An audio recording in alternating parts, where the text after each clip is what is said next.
Welcome back. 9:14 is your time. It is the month of March. That means the home buying season is getting started. Fox 5 Live Team's Dana Fowle says this year there's a lot of good news if you're in the market for a new house, and there's always someone. So this is a big season. Gets started right now, and let's recall what we're coming from. Before 2008, the rules for getting a mortgage were very loose, as we remember. The real estate market crashed. Lenders tightened up on loan requirements. Then a lot of people started getting boxed out of the home buying market. Well, now the rules of engagement, well, they're loosening up again just a little bit.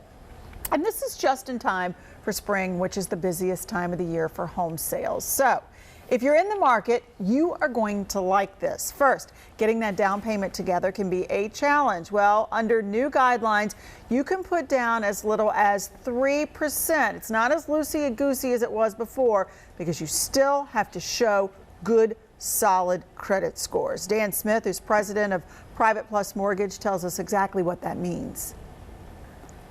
So if the average starter price in Atlanta is $200,000 for a single family residence, the difference between 3 and 5% is being able to own a home with a down payment of $6,000 versus 10. In that scenario, it's almost 40% difference.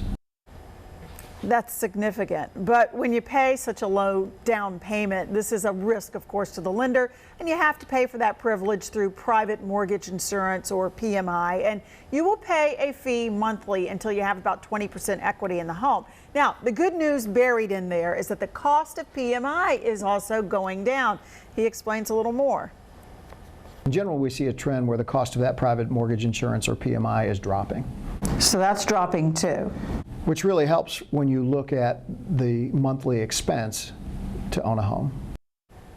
Now, he says they've been seeing a savings of about $30 to $100 a month. Finally, if you're a more seasoned buyer, it's easier to buy a new home while keeping your current house as a rental property. A recent guideline change lets you count the rent you'd get for the old house as income toward the new home. So the combo of all of these is really significant. We're talking lower down payment, lower PMI costs, and it's easier to keep the original home as an investment property. that is all great news. A lot of good stuff. But aren't house prices going up? Yeah, it's buttressed against that. I mean, they are going up. We're looking at the kind of house prices we saw before the crash. So we've got more demand than we have inventory, so prices are continuing to increase. And I've already getting some feedback from our viewers on my Facebook page, Dana Fowle, Fox 5, saying, aren't we getting ourselves right back in the old jam, where things were loosey-goosey? That's a good question. It's not that loose. And hopefully Dan Smith, we're going to try to get him to chime in and tell us how this is situated as compared to the first time. But